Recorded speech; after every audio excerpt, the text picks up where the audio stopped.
The next divine name is Al-Haleem, which means the lenient. Allah, the Exalted, does not hasten the punishment for the one who deserves it out of leniency. Instead, He gives them an opportunity to sincerely repent and rectify their behavior. Chapter 16 An-Nahl, verse 61.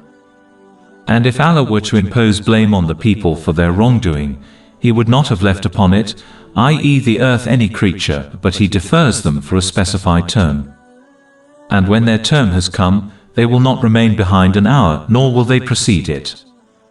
The Muslim who understands this will never give up hope in the mercy of Allah, the Exalted, but will not also cross the limits and adopt wishful thinking by believing Allah, the Exalted, will never punish them. They understand that punishment is only delayed, not abandoned, unless they sincerely repent. So this divine name creates hope and fear in a Muslim. A Muslim should use this delay in order to repent and hasten towards good deeds. A Muslim should act on this divine name by being lenient with people, especially when they demonstrate bad character. They should show leniency towards others just as they desire Allah, the Exalted, to be lenient with them in their moments of heedlessness.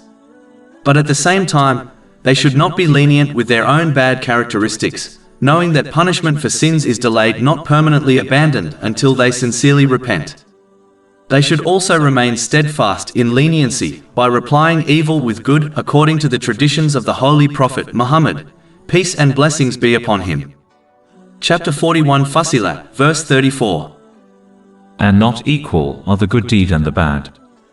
Repel evil by that deed which is better, and thereupon the one whom between you and him is enmity will become as though he was a devoted friend. Over 400 free ebooks, audiobooks, infographics, podcasts and blogs available on our website, www.shaykhpod.com.